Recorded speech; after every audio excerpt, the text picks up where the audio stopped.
Bonjour à tous, je suis ravi de vous retrouver aujourd'hui pour parler d'un sujet qui nous concerne tous, à savoir la transmission du patrimoine. Je suis Nessim Benguarbia, je suis journaliste à la GFI et j'aurai l'honneur d'animer cette séquence de 30 minutes autour des enjeux de succession. Avec l'allongement de l'espérance de vie, les transmissions évoluent. On transmet plutôt différemment et souvent au profit des jeunes générations.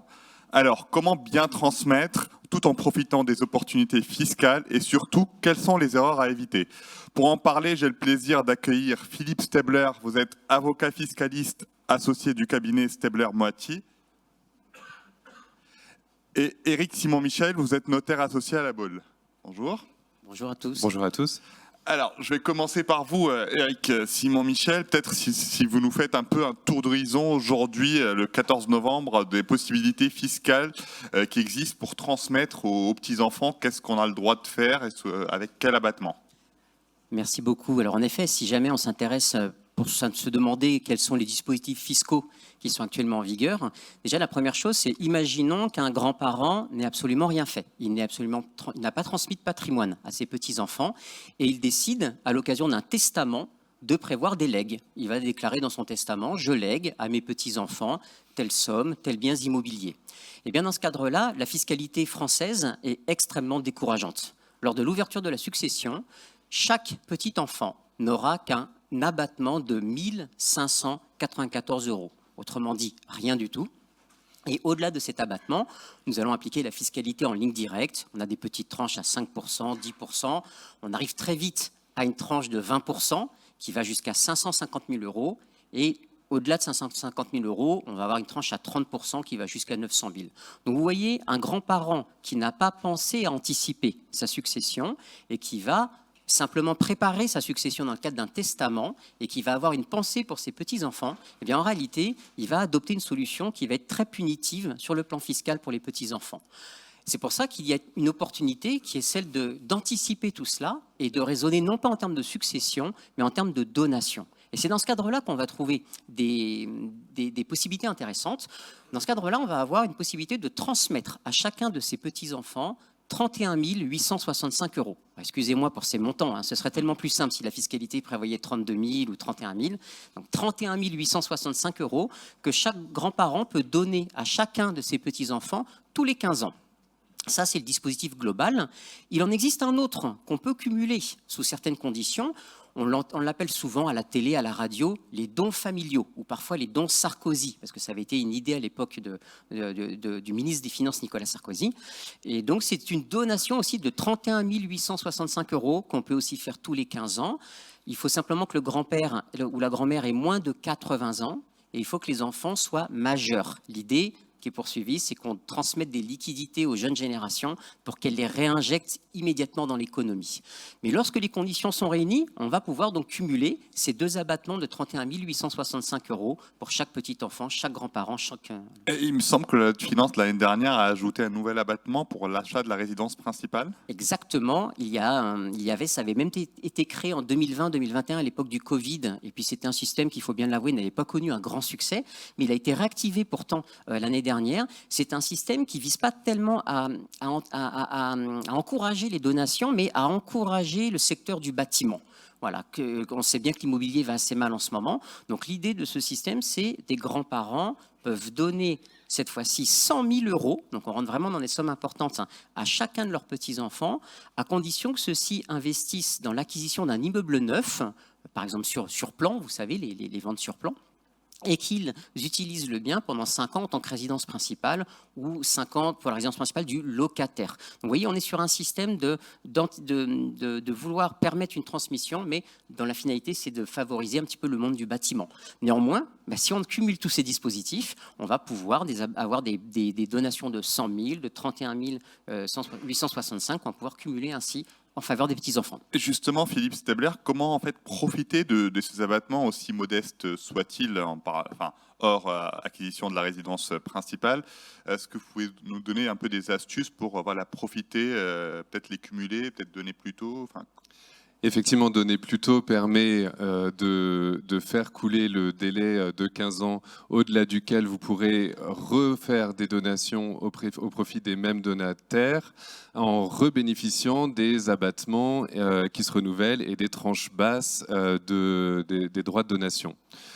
Comme le disait Éric Simon-Michel, le barème des droits de donation et des droits de succession est progressif, ce qui signifie qu'une fois que l'abattement est consommé, si la valeur de la donation est supérieure au montant de l'abattement disponible, la donation va commencer à consommer les tranches basses des droits de donation et des droits de succession le cas échéant.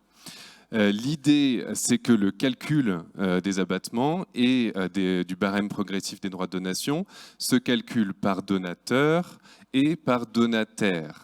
Et donc, quand on décide de donner à plusieurs donataires, c'est autant de fois qu'on peut appliquer le barème progressif. Je prends un exemple. Si on donne 1 500 000 € à un seul donataire, si c'est son enfant, on applique l'abattement de 100 000 €. Et ensuite, on arrive très vite au taux de 20%. De droits de donation jusqu'à 550 000 € au-delà des 100 000 €, donc au-delà jusqu'à une valeur de donation de 650 000 €. Et au-delà, on commence à consommer la tranche à 30%, voire la tranche à 40% au-delà de 900 000 €.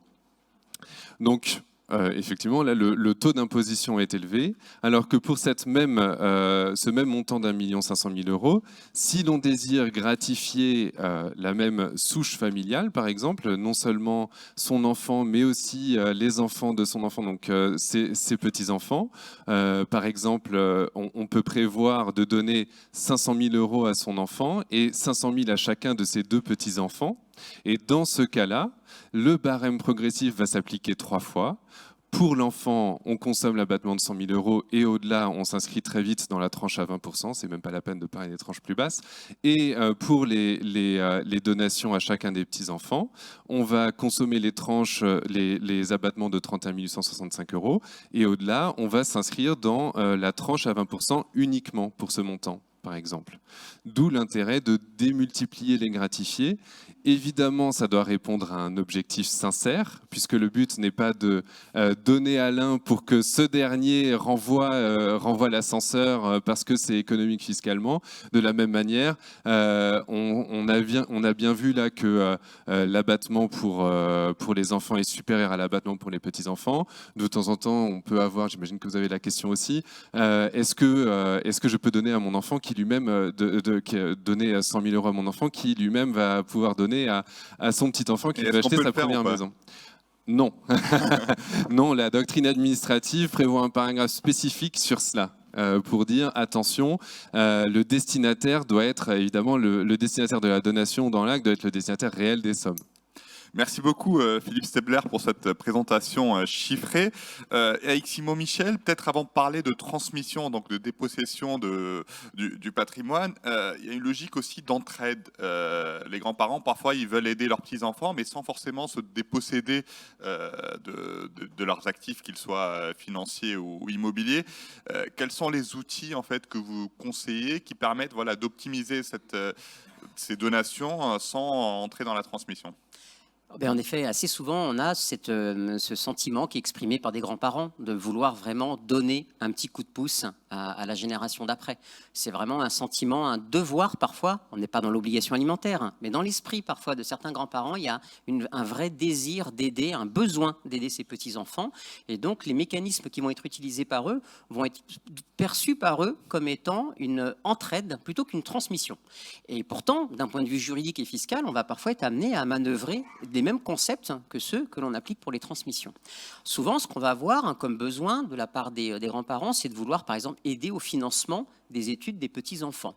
Donc, du coup, une stratégie, ça va être, par exemple, pourquoi pas de donner le plus tôt possible de l'argent pour qu'on ait nos abattements qui se reconstituent, mais en même temps, donner de l'argent 31 865 € à un enfant qui a 2 ans, parfois ça donne l'impression vraiment de donner de l'argent qui n'est pas utilisé, qui perd de la valeur et d'une donation qui ne sert à rien. Alors certes, on l'a fait très tôt et l'abattement de 15 ans va se reconstituer rapidement, mais néanmoins, les clients ne sont pas vraiment friands de cette solution.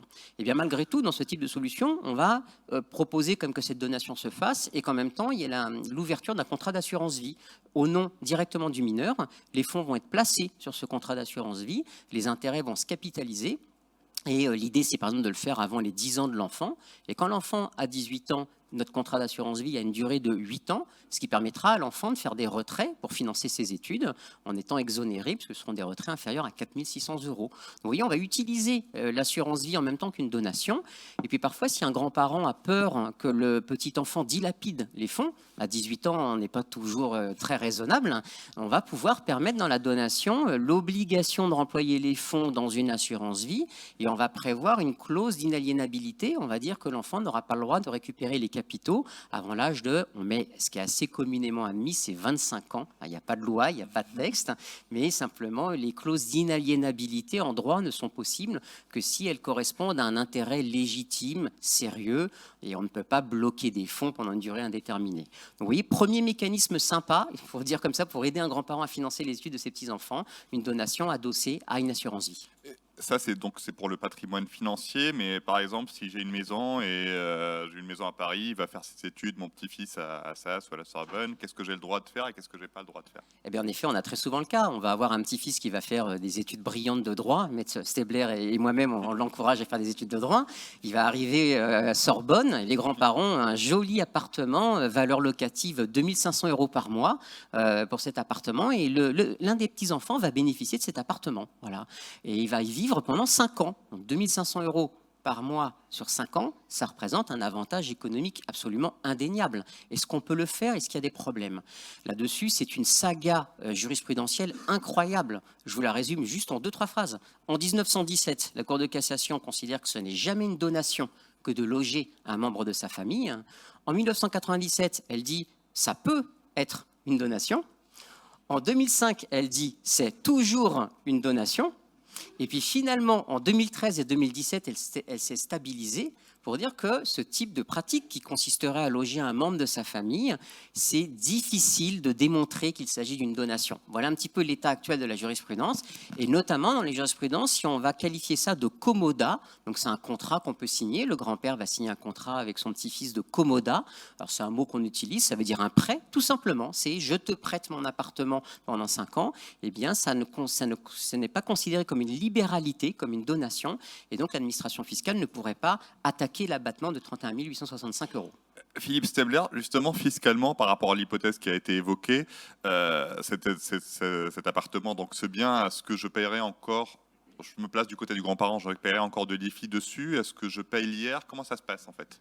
Effectivement, tant qu'on est propriétaire d'un bien immobilier, on est redevable de l'impôt sur la fortune immobilière sur ce bien, sur la valeur réelle de ce bien, cet impôt annuel qui frappe donc tous les biens immobiliers qui sont détenus directement ou indirectement. L'idée habituelle qu'on a en tête quand on anticipe la transmission de patrimoine, c'est de faire un démembrement de propriété sur un bien immobilier. Dans ce cas-là, quand on veut anticiper la transmission directement aux petits-enfants, on peut donc prévoir de leur donner la nue propriété et on retient l'usufruit. L'usufruit, c'est le droit d'utiliser la chose et le droit d'en retirer les fruits, donc les revenus locatifs dans le cadre de l'immobilier. Et bien dans ce cas-là, la loi en matière d'impôt sur la fortune immobilière implique de retenir la valeur du bien immobilier en pleine propriété au niveau de l'usufruitier. Donc l'avantage sur les droits de donation et les droits de succession du démembrement ne se retrouve pas en matière d'impôt sur la fortune immobilière. Donc on échappe à l'impôt sur la fortune immobilière. L'usufruitier reste soumis à l'impôt sur la fortune immobilière à raison de la valeur en pleine propriété du bien immobilier. Le nu propriétaire, évidemment, inversement, échappe à l'impôt sur la fortune immobilière pour la valeur qu'il a reçue en nue propriété. À l'inverse, on peut aussi prévoir, et donc là c'est un autre cas de figure, c'est pas forcément celui où on veut mettre à disposition un bien immobilier à son petit-fils ou sa petite-fille, mais on a un bien immobilier qui est générateur de revenus, de loyers. Et on sait que les revenus fonciers sont soumis à une fiscalité élevée, à laquelle s'ajoute l'impôt sur la fortune immobilière, donc le barème progressif de l'impôt sur le revenu, les prélèvements sociaux de 17,2% dont une augmentation est en cours de discussion, éventuellement les surtaxes CEHR, etc. Et quand on cumule cela avec l'impôt sur la fortune immobilière et qu'on est dans la génération où on a généralement plus de revenus que l'étudiant ou le jeune actif, et donc on est dans la tranche du barème progressif de l'impôt sur le revenu relativement élevé, on aurait tendance à envisager une donation, non pas cette fois-ci de la nue propriété, mais de l'usufruit du bien immobilier à son petit enfant. Et donc les revenus locatifs, comme je disais, l'usufruit, c'est le droit notamment de retirer les revenus de ce bien immobilier. Eh bien, cet usufruit, cette donation temporaire d'usufruit va permettre au petit enfant, étudiant, jeune actif, d'en retirer le loyer. Et cette fois-ci, par contre, effectivement, l'impôt sur la fortune immobilière ne frappera plus la génération donatrice. Le donataire, lui, va inclure les loyers dans son impôt sur le revenu, généralement à des tranches d'imposition plus faibles, voire en deçà des tranches d'imposition. Merci beaucoup Philippe Stabler pour ce point fiscal, ce point précis fiscal.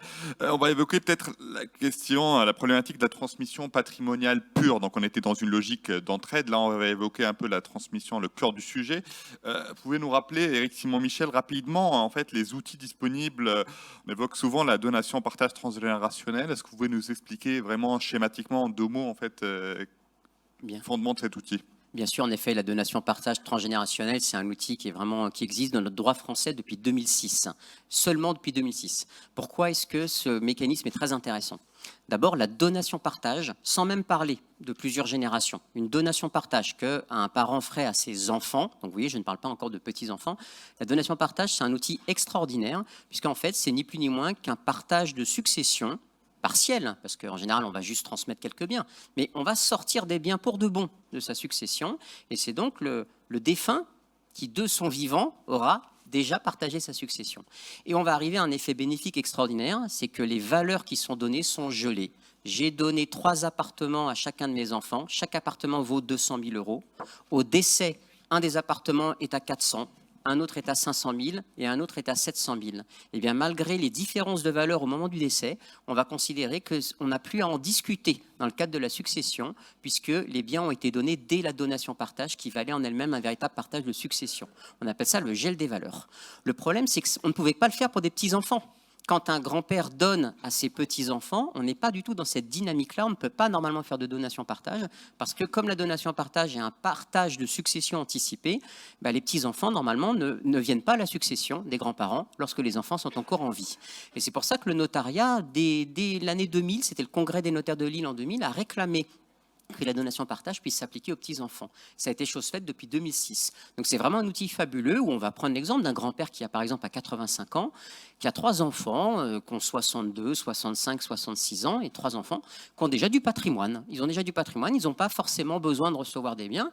Et puis ils sont un petit peu inquiets parce que s'ils reçoivent des biens, ça va déjà être taxé. Et lorsque eux-mêmes vont décéder, ils vont transmettre à leurs petits-enfants et ça va être à nouveau taxé.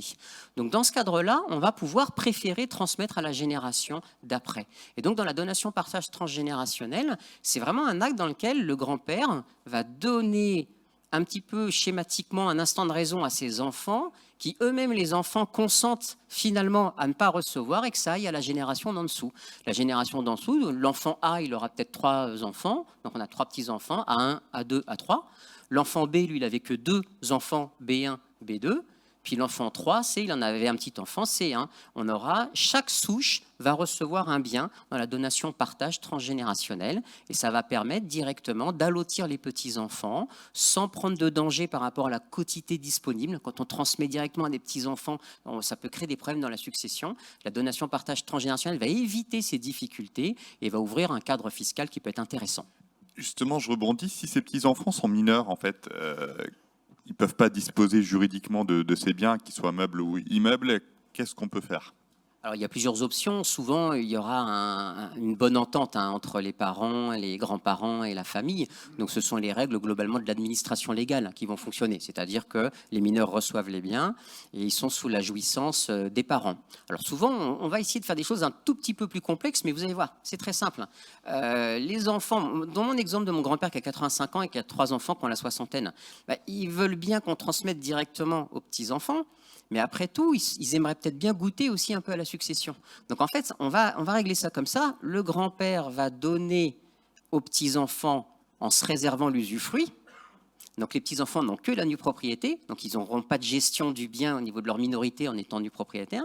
Et puis le grand-père va dire, au moment où moi mon décès arrivera, l'usufruit ne va pas s'éteindre, mais il ira à mes enfants. Donc à la fin, j'aurai dans ma transmission les petits-enfants qui ont la nue propriété d'un bien et finalement les parents qui auront quand même eu l'usufruit. Donc on va comme ça éviter des problèmes de gestion des enfants. Et puis si vraiment il y a des difficultés, on peut être amené parfois à nommer un tiers administrateur dans la donation. Voilà. Philippe Stebler, très rapidement, donc, les principaux écueils et les erreurs à éviter lors d'une transmission aux petits-enfants, si vous pouvez rapidement les synthétiser. Alors, très rapidement. Ouais. Une succession mal préparée ou subie, c'est quoi concrètement? Alors, une succession mal préparée ou subie, c'est non seulement des problèmes fiscaux, mais aussi des problèmes civils. On peut troubler la sérénité, la tranquillité de la famille quand on n'a pas correctement préparé sa succession. Il y a un nombre d'atouts considérables à préparer sa transmission le plus en amont possible. On l'a vu, ce fameux délai de 15 ans qui permet de renouveler les abattements et les tranches basses du barème progressif des droits de donation.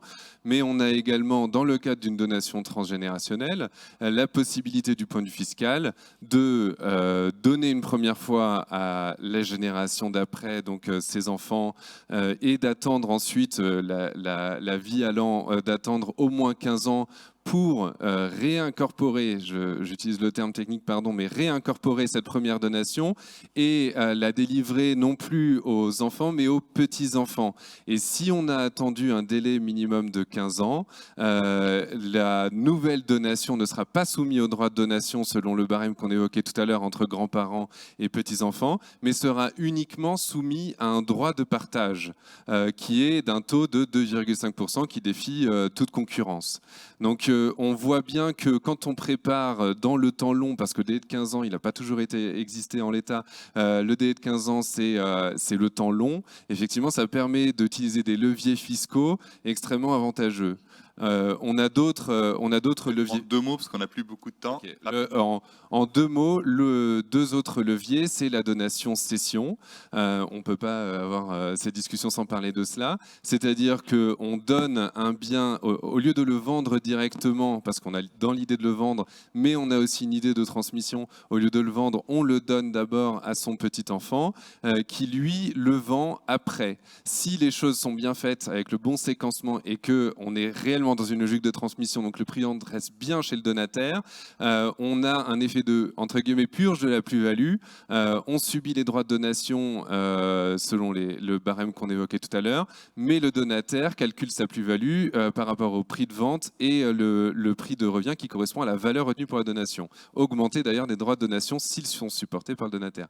Dernier point peut-être, c'est le présent d'usage auquel on ne peut pas ne pas en parler. Le présent d'usage, ce n'est pas une donation, c'est d'un montant tellement accessoire, dans l'idée jurisprudentielle, c'est d'un montant tellement accessoire par rapport au patrimoine du donateur que ça ne qualifie pas de donation parce qu'il n'y a pas d'appauvrissement réel du donateur. Et donc les présents d'usage, lorsqu'ils sont faits donc selon des montants proportionnés par rapport au patrimoine du donateur et qui sont faits à des moments au cours desquels il est d'usage de faire un beau présent, eh bien ces présents d'usage ne sont pas soumis aux droits de donation. Merci Monsieur Stebler, merci Maître Simon Michel. Je vous invite à rester avec nous. On n'a juste pas de temps malheureusement, mais après vous pouvez poser des questions à notre intervenant. On va continuer donc cette séquence et j'invite Madame Samia Yacoubi, directrice de l'ingénierie patrimoniale